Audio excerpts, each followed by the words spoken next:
In DC, for DC. DC Radio, 96.3 HD4 and DCRadio.gov. Welcome to the District Creatives Radio Show. I'm your host, Cherise, and I'm very fortunate to be joined by two members of a brand that I just discovered, which is called The Pack. Welcome to the District Creatives Radio Show. Thank you so much for having us. Yeah, we're happy to be here. Happy to see you. Happy to see these dope Washington Chocolate City hoodies that caught my attention when I was maneuvering to and fro this chocolate city. So glad to have you guys here to talk about your brand today. Yes, glad to be here. So tell us about The Pack. What is it, how it got started, and how you guys got to this point of having the dope merchandise that you have today. Okay. So we've known each other. It's five of us first and foremost. Okay. So it's five of us that comprise The Pack. And we've known each other since middle school. Yeah. Almost. So Wasn't there a book called The Pack, and it was about these guys? It's about doctors. That was The Pact. Oh, okay. Because someone, P-A-C-T. the only reason I know, someone gave me that book to give to my son. It was like, it would be a good read for a middle schooler. So you just reminded me of that. Yeah. So we're The Pack, P-A-C-K. Mm-hmm. But we've all for the most part known each other since middle school. And we just stayed, really good friends as we matriculated all the way middle, high. Me and Nam, we went to college together. So we've known each other for forever, and we've always kind of had a ton of interests, which is really what brought us together. I think the first thing that really brought us together as friends was our interest in sneakers. Okay. That's a huge deal, especially being native Washingtonians. And that really evolved into a love and appreciation for art, streetwear, all of these kind of different things. And then we really kind of just sat down and thought probably around 2016, 2017 about how do you really encompass all these interests into, something. And one of the things that we really kind of felt passionately about was a lot of our favorite brands and our favorite designers and artists, we saw them doing really concept-centric work, and we didn't really see too much of that coming out of the city. And we didn't want to wear stuff that, was about being from New York or being from Brooklyn, or about being from Chicago, about being from LA, because we're from DC, and DC pride is a huge thing. So yeah, absolutely. And with the clothing aspect, as far as the Chocolate City, you're familiar, obviously, being from here with what that name means to people from DC. So as we graduated 2017 and 2018 from college, 2016. 2016. So coming back from school, those back and forths, you see the changes in the city. So this was kind of about bringing an update to that term, updating that term, because you can't mention Chocolate City without the gentrification aspects of it. It's changed the way we look at the term Chocolate City. Is Yeah, exactly. So we didn't really see that represented through anything. If we saw something in relation to Chocolate City, it was how it was. So this was just kind of bringing a present day update to that. So obviously paying homage to the Chocolate City of old, but just breaking it down for right now. Got it. Love it. So with the Pack, you said it's five of you guys. Yeah. Two of you guys are representing the Pack today, but shout out to the rest of the Pack. Shout out to the guys. Shout out to the rest of the guys. How is it for you to manage the business with there being five of you as a part of the business in terms of creativity, design, some of the admin? How do you guys split that up amongst the Pack?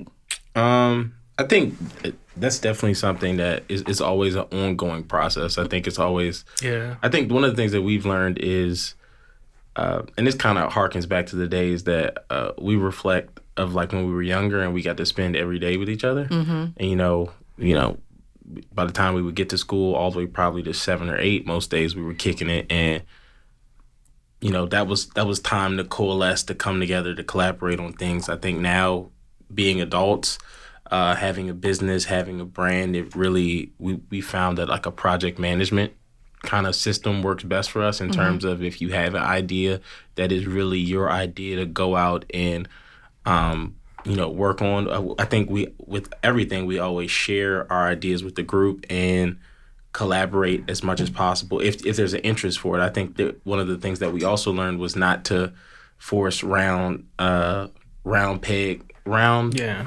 Yep. In a square, got you. Square pegs in a round hole. Yes. But you know what I'm saying? Like, it's okay to not be interested in something that the brand is working on. I think the reason we called it the Pack World is because the Pack World is everything that we're interested in. It's really the city through our lens. It's the things we're interested in. So food, music, audio content, whether that's like mixes, podcasts, all these different kind of things. Like, these are all the things we do because and every single member of the pack plays as much as a role as they may be interested in, for example. So, and I want to back up a little bit because I became introduced to the brand through the merchandise, but talk about some of the other elements of the business, because I know that's just a small component. Our other big, the thing that took off before the close was we do a yearly party event. And that has been, we've been doing it every summer since 2017. And that was a huge... Summer on Smash. Yeah. And that was just a huge... every year. And like through the promotion, we would like pay homage to like different things in DC. So like last year, the flyer for our party was like, it replicated a monthly pass. Like we printed those off. Like the actual plastic ones that we used to have to wait at Metro Center for when we were kids. I think I saw a picture of that. So like we printed that off. I think the year before we did like a go-go poster. The year before that we did like a license plate tag. Those are all cute. So that, I think the party is definitely... You gotta do a parking sign for the next one. Yeah, we got a bunch of different stuff. Inspirations. I think that was the first big thing that we did collectively. Yeah, it was the party. Yeah. And now we do all different kinds of events, but definitely pack eats. So we do like, catering, meal prep, stuff like that. That's a big interest of one of our members.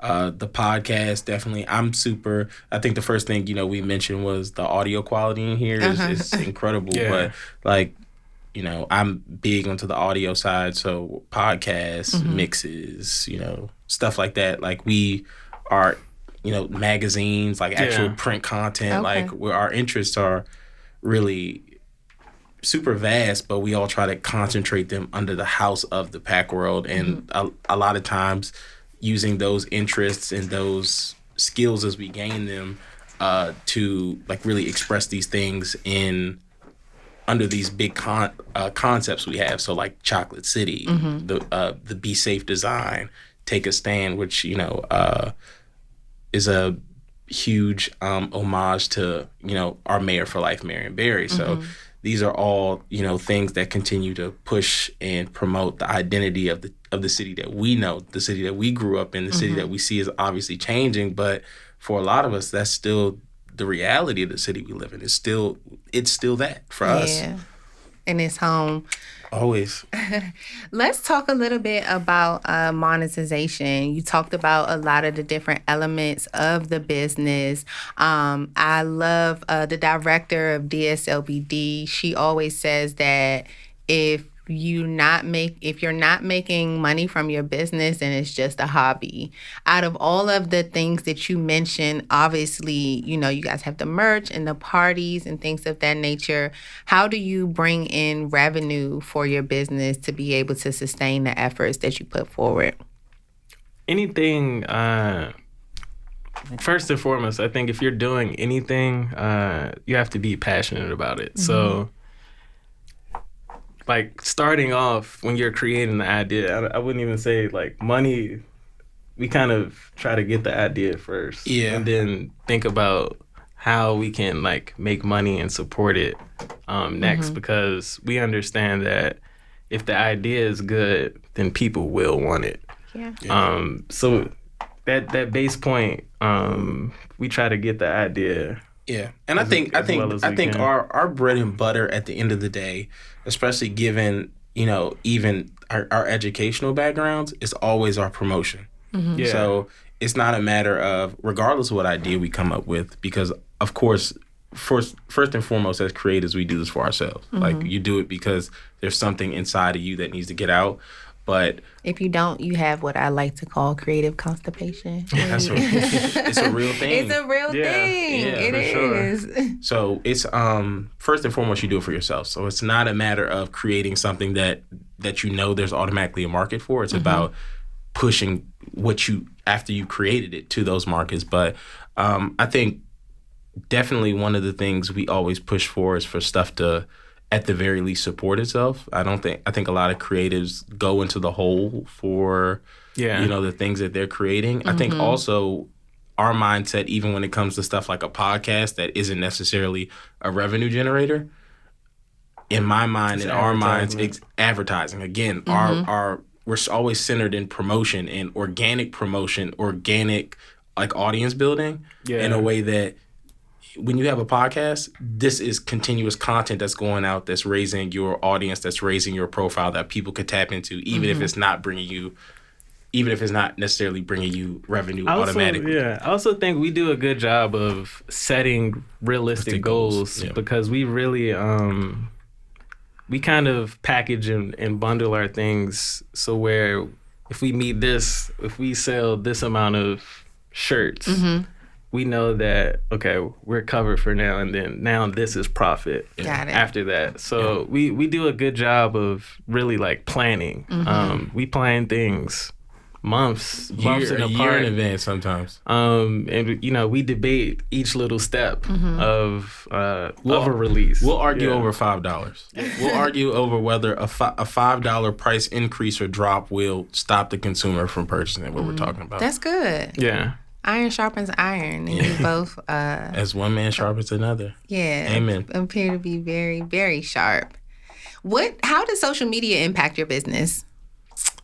Social media is a big impact. It's a big part of it. I think especially as we talk about promo, one of the things we realize, especially when we're not necessarily in a formal promo run, is that, having your Instagram tight, having your Twitter tight, people will oftentimes find it. And like, for example, we had this weird run where a kid younger than us, so maybe in that 16 to 18 range, found our Be Safe design, right? The same way that this design harkens to the Chocolate City, our Be Safe design speaks on gun violence in the murder capital, name that stuck to the city for much of the 90s.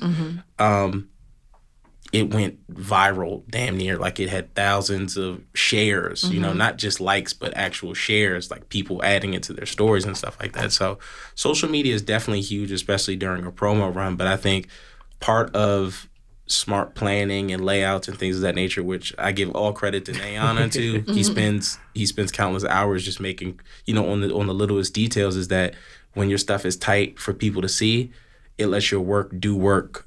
It's an investment. Your work works while you're not you're not actively pushing it, and that's super important. Yeah, and like everyone has their own network of people. So when you can spark someone's interest, you tap into their network, and then they share it, into other people's networks. So it's really 6 degrees of separation is like or less. Yeah.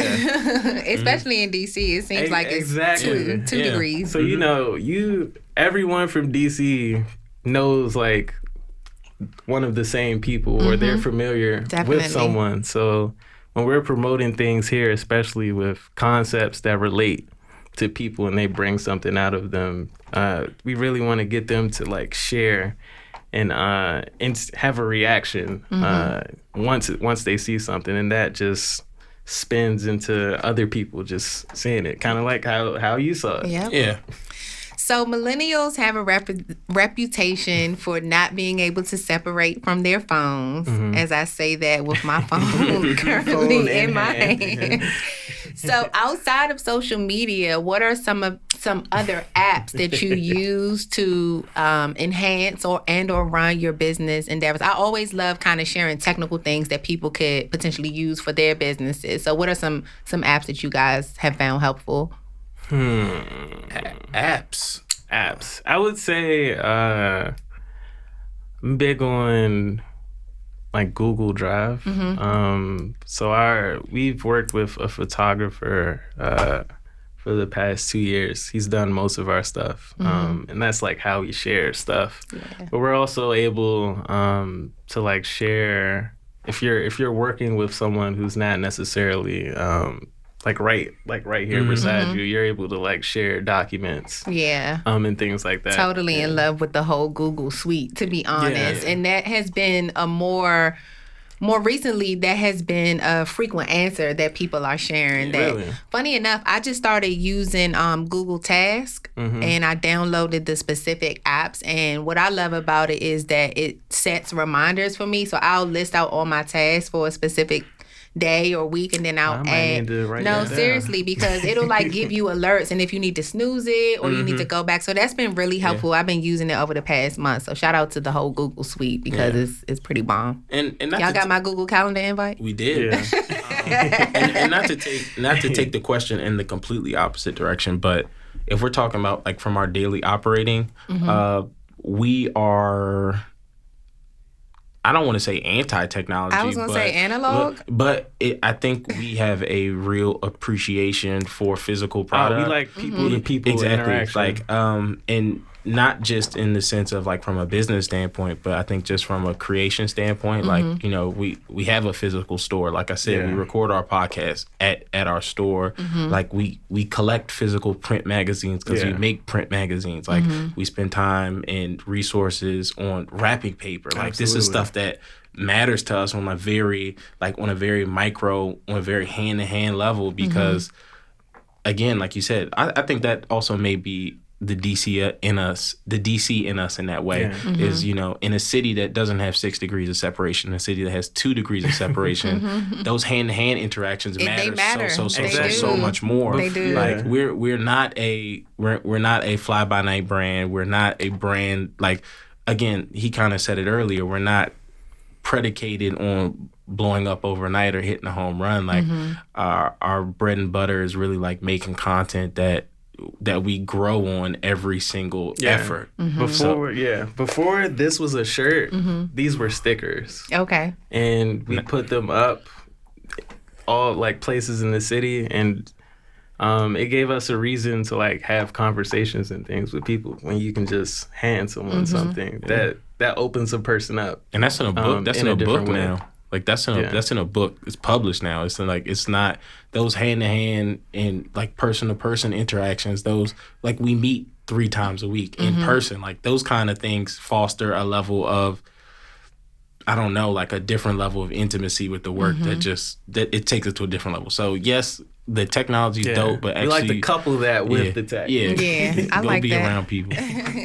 What does the saying collaboration over competition mean to you?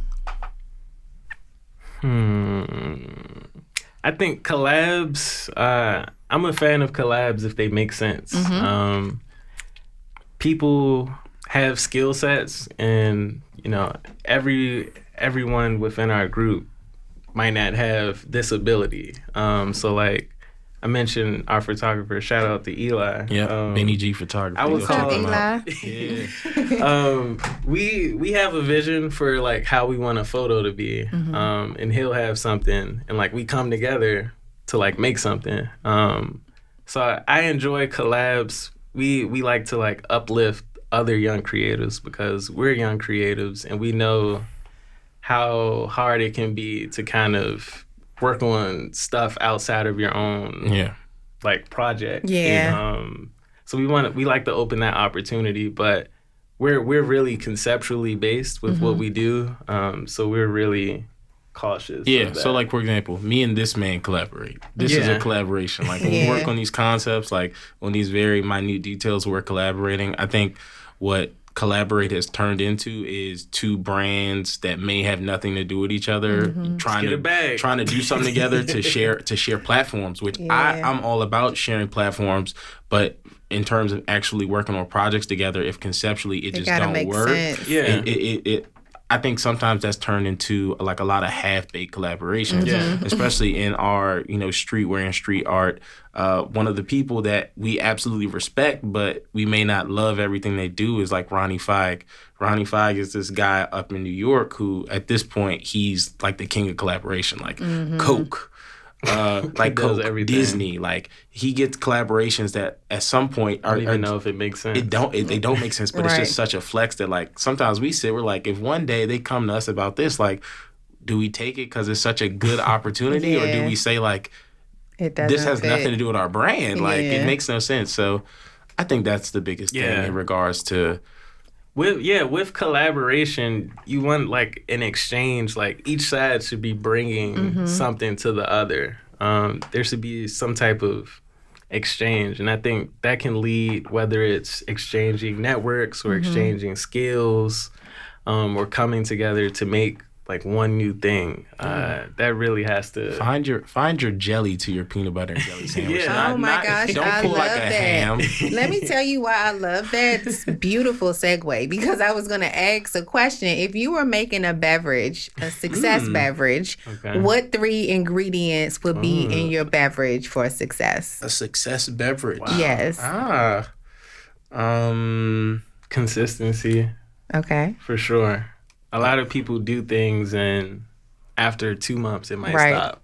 Okay, so if we're doing like my guaranteed y'all collaborating on the beverage too. So both of y'all gonna put the ingredients in there. So you said consistency. I got consistency. I'm gonna say research. Research? Right. I like research. So if you do your research, I think that's one of the biggest things that we've seen is that, we spend all day sending each other articles on different stuff, whether it's business, artistic, but it just gives you, I think at this point, like the research aspect gives you a standard to uphold yourself to in a way that like, before we got into this, we were students of it. If you're not going to be an expert on your topic, then and I mean, when you think about big corporations, they have whole reresearch departments. That's literally just dedicated to doing research. Okay, so what's the third one? Consistency, research.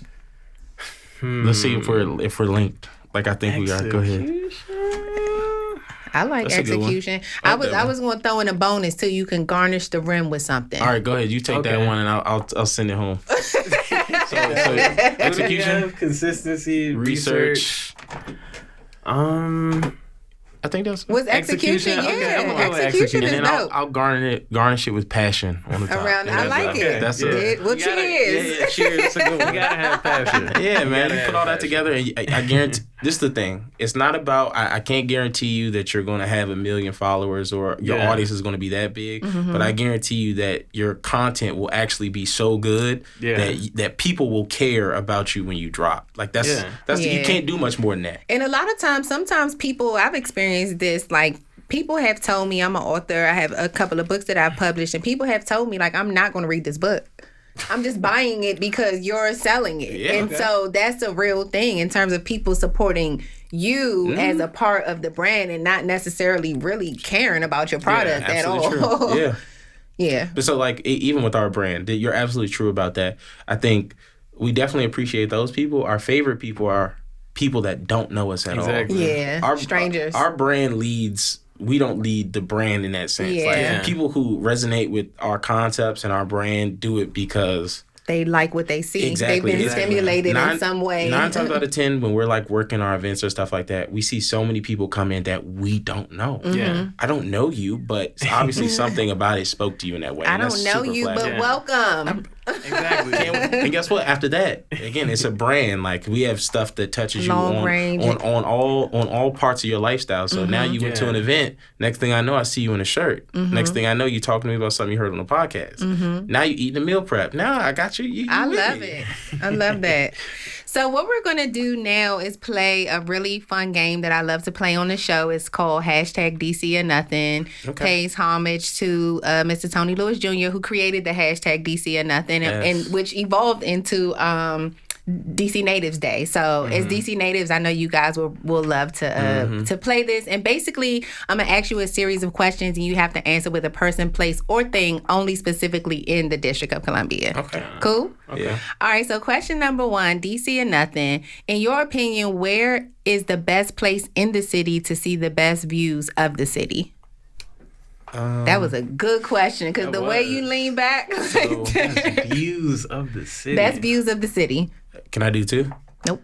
Okay, cool. No, so yeah, you can do 2. I'm just Okay. playing. I was like, okay.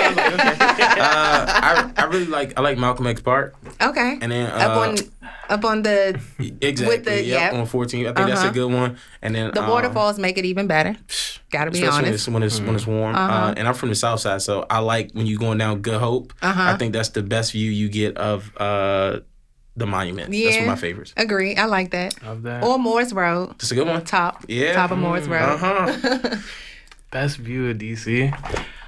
I'm kind of in love with my neighborhood. Okay, say more. In like as the weather is warming up, I like the Brooklyn Station area. Okay. If you're coming from, what's the stop before Brooklyn? Is that New York Ave? Yeah. Noma now, I guess. Noma. If you're on the train and you're coming from that station and you're coming to Brooklyn.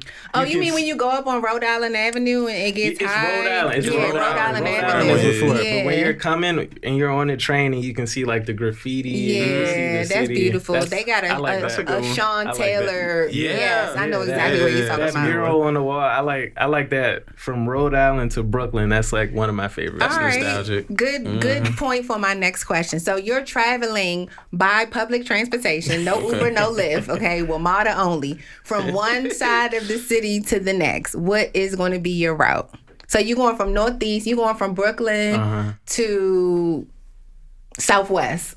You going to the Wharf. So what's your route going to be? Oh man, I'm gonna go from Brooklyn to Fort Totten. I'm gonna transfer and go to LaFont. And I'm gonna transfer there and make my way on like the Green Line or something. I like that. I'm not even doing all that. If I'm coming from the South Side, I'll take the 92. All the way.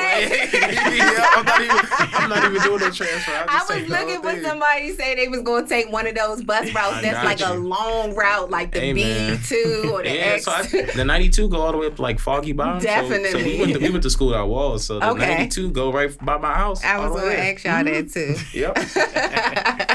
Straight there. All right, last DC, another question. We got to make this really quick. So, and let's just stick with the wharf, or the concept of the wharf. Where is the best place in the city to get the best crab cake in the city? Ooh. You don't like crabs? I do. I was about to say, because your facial expression threw me I'm off. just trying to think. In the city, crab cake. Okay, I used to work here summer in 2016. Okay. Ivy City Smokehouse. They got good crab cakes? They got a solid. Okay, I thought they was known for the wings. I thought it was all about the wings. The wings are Them very smoke good. wings are torch. They smoke them and then they grill them. I'm gonna throw money at mine, so I'm just gonna go to Joe's Stone Crab. You know Might what I'm as saying? well. Just if I could just But they feel got whatever a I bomb want, happy hour though, for Oh, they real. do. They have, do. and it starts at 2:00 and it goes on Saturday too. So there's that. Man, she's Thank giving you. y'all a gym, Joe. Thank you, gentlemen, so much for being here today. Let us know how we can keep up with you online and on social media. Absolutely. So you can follow us on Twitter at @thepack_world. You can follow us on Instagram at thepack.world. Yeah. And our website is thepack.world as well. Yeah. Love it. Thank you so much for being guests and for continuing to make our city chocolate. Thank you so much. We're glad to be here. Yeah, thank you for having us. All right, appreciate you. In DC, for DC, DC Radio, 96.3 HD4, and DCRadio.gov.